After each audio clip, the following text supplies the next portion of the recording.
Kabupaten Pangkajene Kepulauan atau biasa dikenal dengan Kabupaten Pangkep merupakan salah satu wilayah pesisir yang menjadi bagian dari Provinsi Sulawesi Selatan.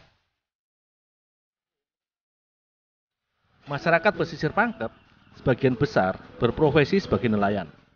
Selain mencari ikan di laut, mereka juga menjadi nelayan tambak dan menanam rumput laut. Wilayah laut Kabupaten Pangkep seluas 17.000 km persegi, mampu menghasilkan sekitar 7.000 ton rumput laut per tahunnya. Kali ini, aku membantu Pak Ismail mengangkut rumput laut yang baru saja dipanen untuk dibawa ke rumah dan diolah kembali. Rumput laut merupakan tumbuhan yang kaya akan kalsium yang berguna bagi pertumbuhan tulang dan gigi anak-anak. Tuh, lihat.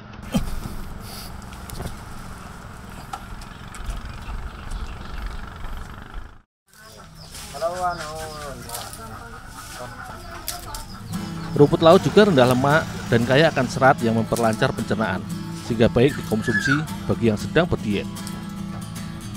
Hasil rumput laut yang dipanen setelah 45 hari ini, sebagian akan dipotong-potong menjadi bagian lebih kecil untuk diikat kembali ke tali penanaman sebagai bibit.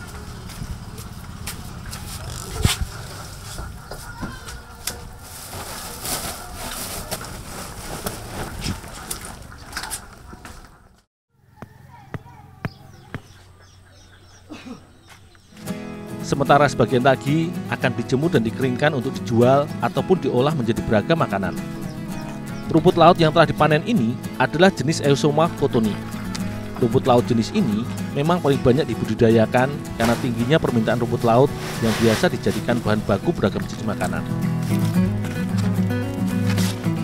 Sebelum diolah ataupun dijual, rumput laut yang sudah dipanen harus dijemur terlebih dahulu. Melalui proses penjemuran, kadar air rumput laut dapat menguap dan berkurang kadarnya. Selain itu, pengeringan ini menjadi salah satu cara untuk mengawetkan rumput laut agar tahan terhadap jamur sehingga dapat disimpan dalam jangka waktu yang lebih lama. Dibutuhkan setidaknya 10 hari agar rumput laut benar-benar kering untuk menghilangkan 70% kandungan airnya.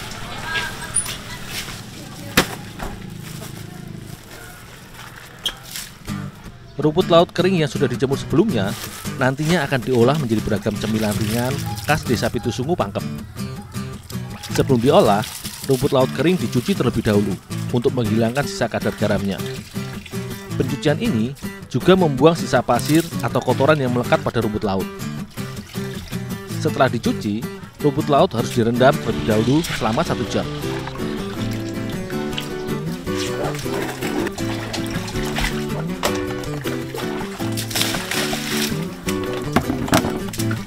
Perendaman akan membuat rumput laut mengembang dan teksturnya menjadi lebih lunak dan berwarna lebih putih bersih. Sejak tahun 2008, Ibu Nur Hayati bersama rekan-rekannya telah mengolah rumput laut menjadi cemilan stik dan kertas keju yang lezat. Untuk membuat keripik kertas keju, dibutuhkan bubur rumput laut yang benar-benar halus untuk dicampurkan dengan bahan lainnya. Untuk itulah, rumput laut yang sudah dicuci harus dikukus dulu untuk melembutkan teksturnya. Untuk melunakkan tekstur, rumput laut dikukus sekitar 15 menit.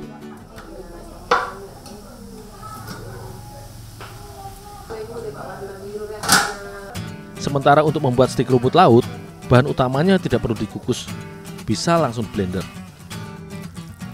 Hasil kukusan rumput laut yang sudah lembek ini langsung diangkat dan langsung disaring. Penyaringan ini dimaksudkan untuk memastikan agar bubur rumput laut yang dihasilkan benar-benar halus, sehingga menghasilkan adonan kertas keju yang halus.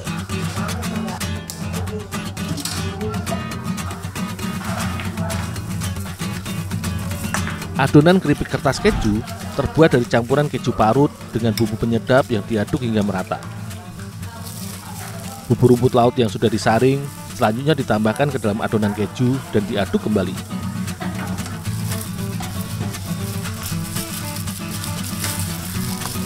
Setelah semua tercampur rata, tepung beras ketan ditambahkan sebagai perekat adonan kertas keju. Semua bahan selanjutnya diaduk dan diuleni hingga kalis. Jika keripik kertas keju terbuat dari campuran bubur rumput laut, maka untuk membuat stik keju, rumput laut segar hanya di blender saja tanpa perlu dikukus sebelumnya. Sehingga tekstur rumput lautnya masih terasa dan lebih kasar dibandingkan adonan kertas keju. Bahan-bahan seperti telur, vanili, dan gula diaduk merata hingga mengembang dan tercampur merata.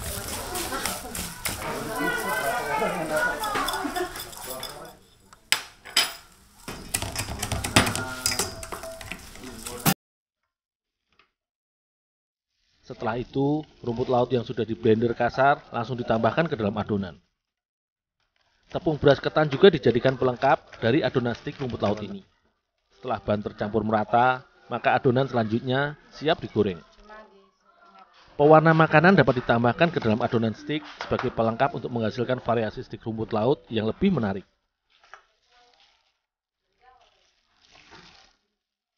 Untuk kertas keju, adonan dimasukkan ke dalam cetakan khusus yang mempunyai mata berbentuk lembaran kertas. Cetakan tangan yang terbuat dari kuningan ini akan membuat adonan yang dibuat menghasilkan lembaran panjang kertas keju. Saat mencetak, cetakan langsung diarahkan ke dalam wajan berisi minyak panas.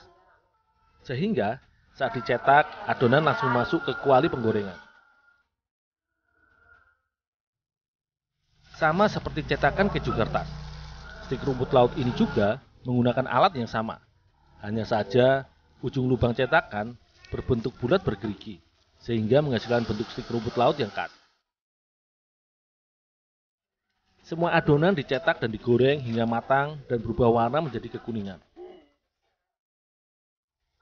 Stik rumput laut serta kertas keju yang sudah matang ditiriskan di atas tampah yang diberi alas untuk mengurangi minyaknya.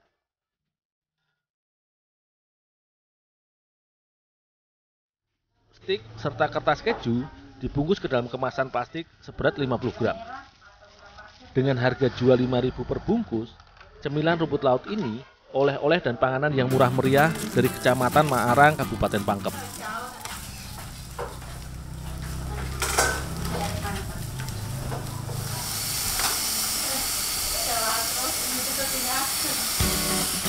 Rasa stik yang manis serta kertas keju yang gurih menjadi pilihan para pelanggan sesuai seleranya. Pengolahan rumput laut menjadi cemilan ringan ini menjadi sumber pendapatan tambahan bagi warga sekaligus memberi nilai tambah terhadap hasil panen rumput laut. Rasa stik yang manis serta kertas keju yang gurih menjadi pilihan para pelanggan sesuai seleranya. Pengolahan rumput laut menjadi cemilan ringan ini menjadi sumber pendapatan tambahan bagi warga sekaligus memberi nilai tambah terhadap hasil panen rumput laut.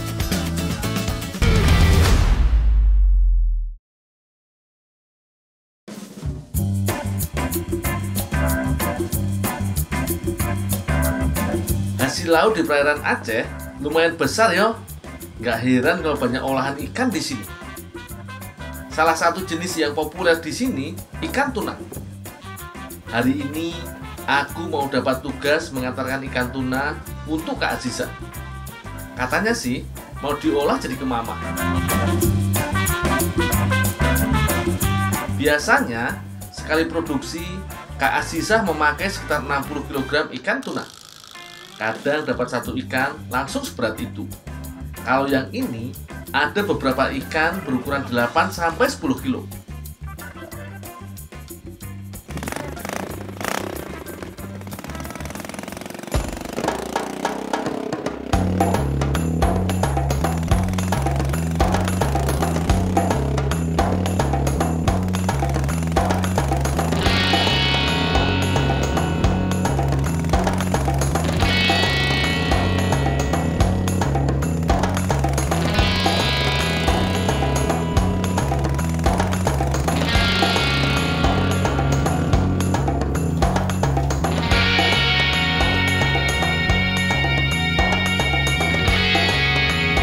Bahan kemamah bisa pakai ikan lain seperti tongkol, tapi yang paling jos yo ikan tuna. Harus pakai ikan segar yo, soalnya bisa mempengaruhi rasa kemamah. Aku harus bantu memotong ikan supaya lebih gampang mengolahnya. Soalnya yang dipakai untuk kemamah hanya daging ikannya saja.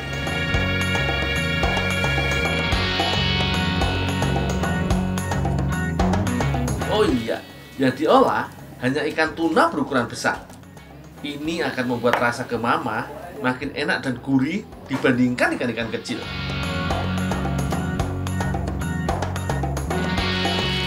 Wah, mantep iki. Lihat irisan daging tuna yang segar begini aja, bikin ngiler toh. Wis, beres ngiris daging ikan iki.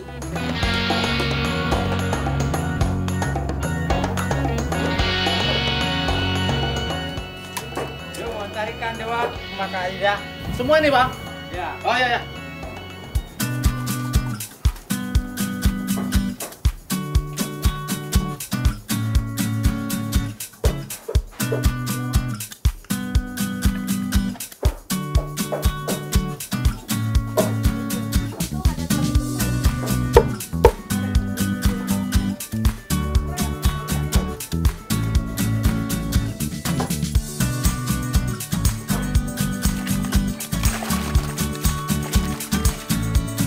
Selanjutnya, daging ikan dicuci dulu yo, biar bersih dari kotoran dan darah yang menempel.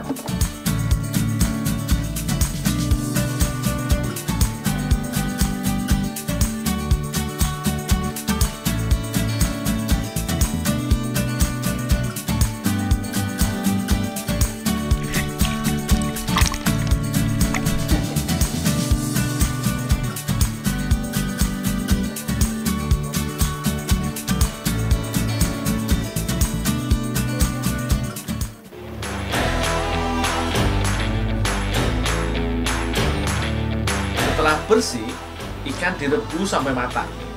Lumayan lama yo, soalnya kan dagingnya lumayan tebal dan banyak.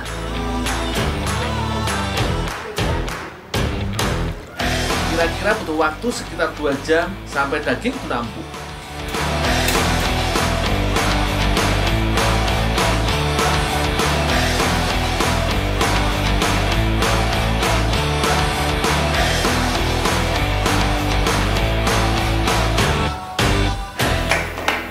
Ya, ambil banyak ya, Bang. Enggak.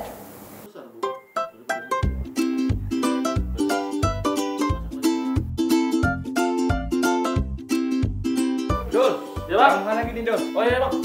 Ya. Masih belum selesai yo. Masih jauh ini perjalanan daging tunanya. Daging ikan yang sudah empuk harus disuir-suir dulu. Wah, harus rame-rame nih nyuirnya supaya cepat selesai. Kalau dari sejarahnya, dulu pembuatan ikan kemama setelah direbus akan dijemur sampai benar-benar kering. Teksturnya jadi keras dan bentuknya mirip kayu. Itulah kenapa kemamah juga disebut dengan ikan kayu. Nah, ikan kayu jadi bekal saat berperang melawan penjajah. Karena setelah dikeringkan, ikan kemamah bisa tahan lama. Boleh juga dikeringkan dulu atau langsung diolah dan dibumbui juga, nggak masalah. Sama-sama enak kok.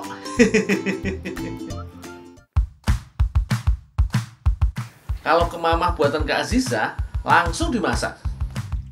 Tunggu minyaknya panas dulu yo, baru masukkan bumbu halus.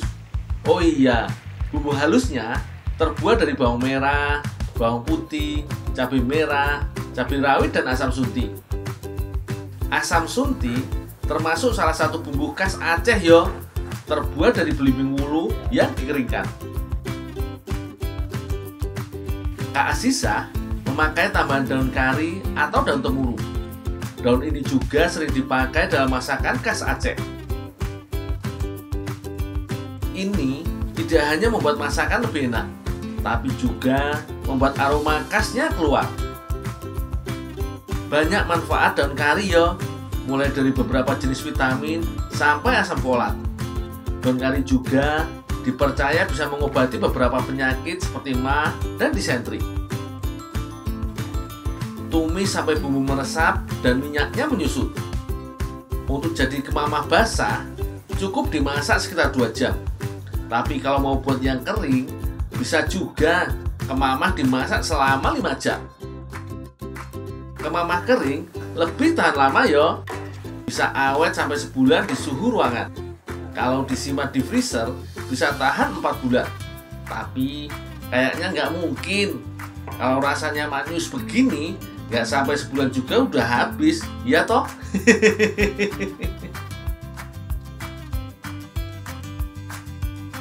Kak Dewi, Iya. ini ada ke Mama, Kak. Ya, makasih ya Dul ya. Oh, ya, Kak. Ya.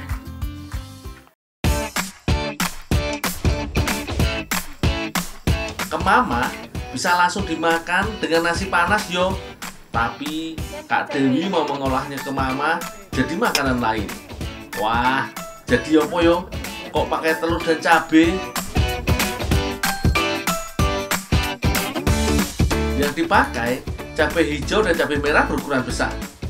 Cabai merah besar begini sering dikenal juga dengan cabai teropong. Cabai jenis ini tidak terlalu pedas dibanding cabai lainnya. Biasanya cabai ini memang tidak diambil pedasnya. Keluarkan biji dan urat cabainya ya. Bukan hanya mengeluarkan pedasnya saja, tapi rongga cabai mau diisi dengan kemama.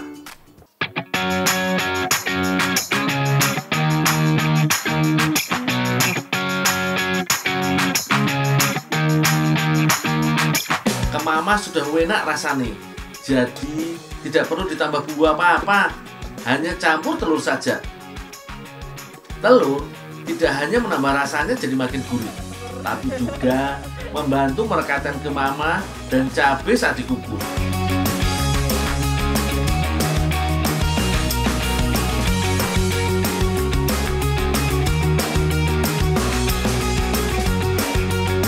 Kalau sudah semua, tinggal mengisi cabai dan kemama.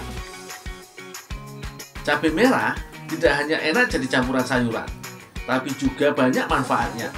Mulai dari kandungan vitamin C-nya, kalsium, sampai beta karotin.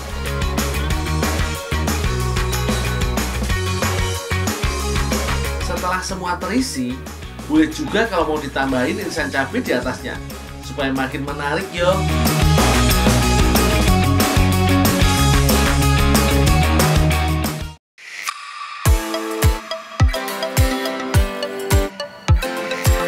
Terakhir, tinggal mengukus saja iki, nggak perlu lama-lama. Soalnya, wah, tampilannya bikin makin penasaran toh. Gimana rasanya cabai diisi ke Mama?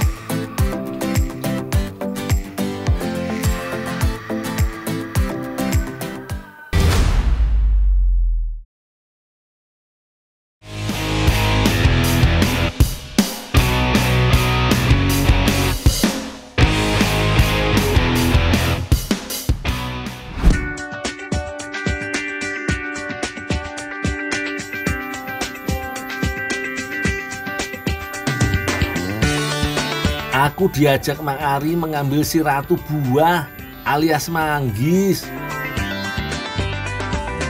Lokasinya ada di Desa Rancamulya, Sumedang, Jawa Barat.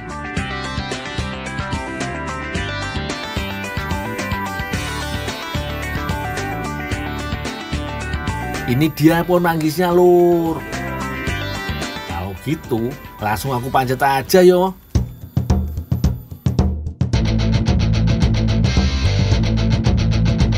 Lumayan tinggi juga pohonnya, tapi ini sih perkara kecil buatku. Wits, walaupun sudah biasa manjat, aku tetap mesti hati-hati.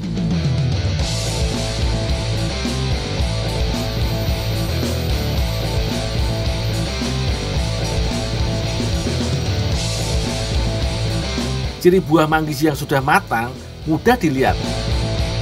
Pokoknya buahnya sudah berwarna ungu kehitaman.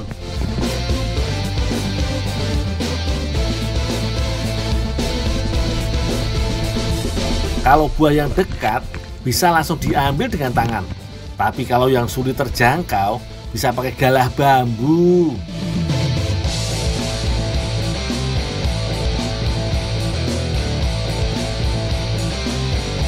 Mang, wis cukup banyak iki yang aku ambil. Kita turun aja yuk.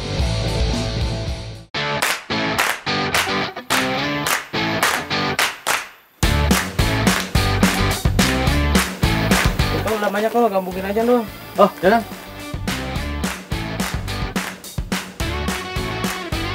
Nih Dul, langsung aja lanterin ke rumah Teh Salsa. Saya mau ngambil lagi di kepoan sana. Oh, ya kan?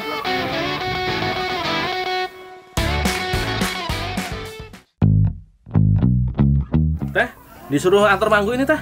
Oh iya, makasih. Tolong sekalian aja tumbuk kulitnya. Oh, ya, Teh.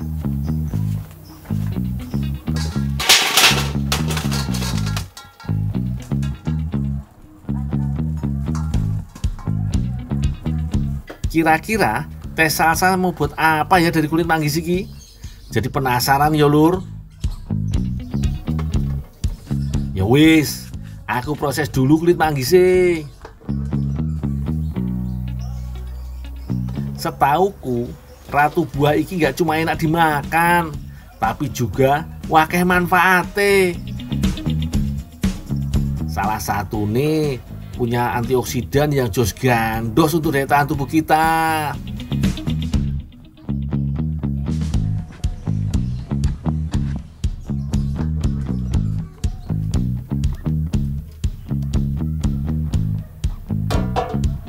Oh iya, Lur, ada kabar gembira.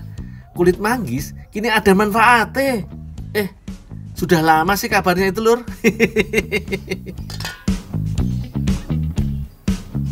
Kulit manggis tidak hanya banyak vitaminnya, tapi kandungan dalamnya juga dapat mencegah mengobati diabetes dan mencegah penyakit jantung. Sayangnya, banyak yang kurang menyukai kulit manggis karena rasanya cukup pahit dan getir. Tapi tenang, aku punya sedikit rahasia untuk mengurangi rasa pahit dan getir.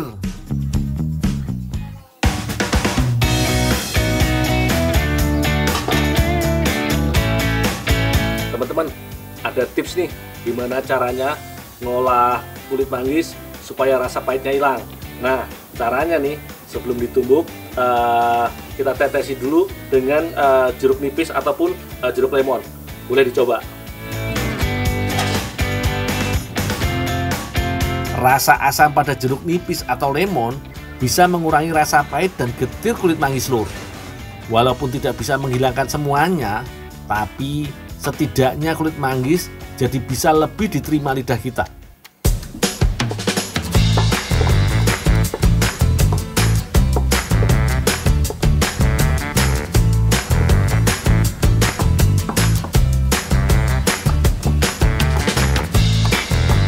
Wes, cukup halus kuwi.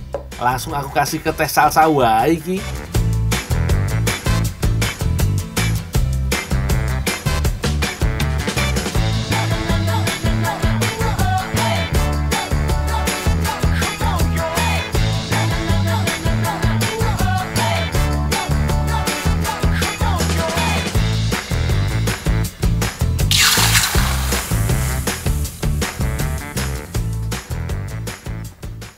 Teh, ini Teh, kulit manggisnya udah ditumbuk.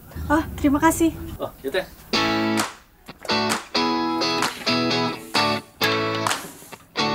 Ternyata kulit manggisnya mau dijadikan isi kue sus. Teh Salsa mau membuat flak kulit manggis. Bahannya susu cair, susu kental manis, gula, dan tepung maizena. Aduk sampai semua tercampur dan larut. Terakhir, tambahkan hasil tumbukan kulit manggis. Aduk lagi sampai agak menyusut dan adonan cukup mengental.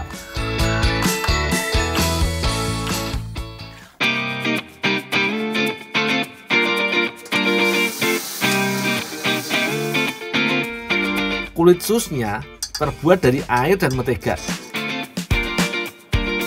Masak keduanya sampai larut, lalu tambahkan gula halus dan tepung terigu.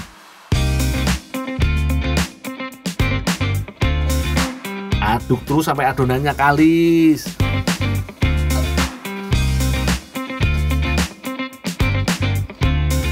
Setelah itu, adonan dipindahkan ke loyang.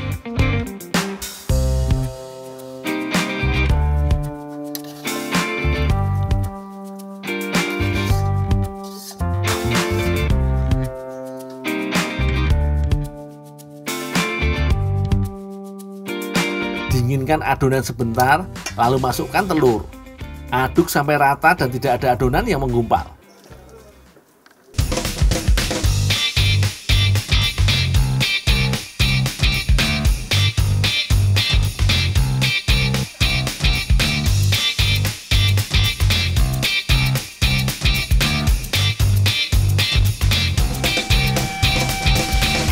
Tambahkan pewarna makanan supaya kulit susnya makin ciamik, Lur.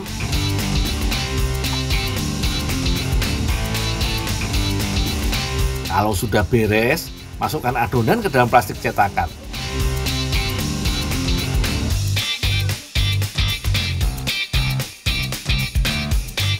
Langsung cetak adonan di atas loyang, yo.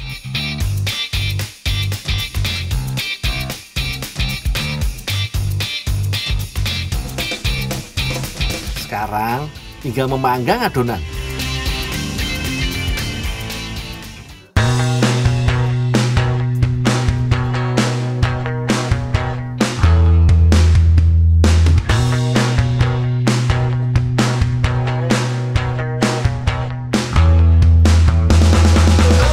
Cukup panggang selama 30 menit. Dijamin kulit susnya sudah mateng.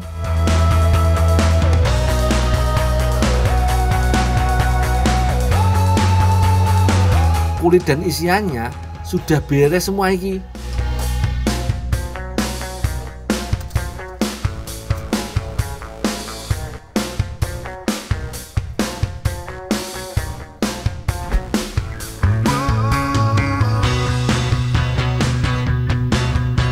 Tinggal mengisi kue sus dengan fla kulit manggis.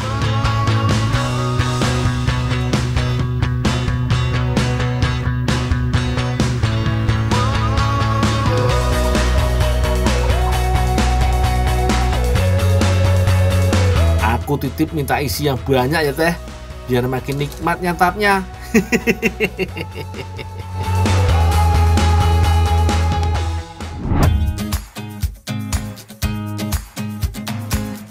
Nah, iki kue sus fla kulit manggisnya, Lur. Wes lah, aku yakin kui pasti jos tenan.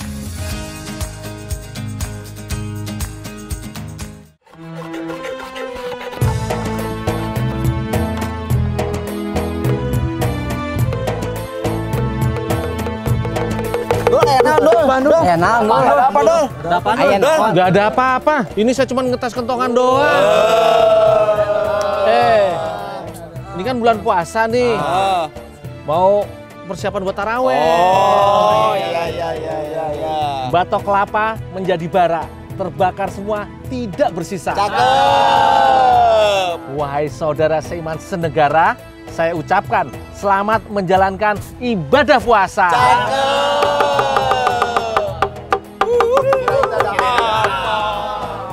Puasa-puasa nggak boleh marah.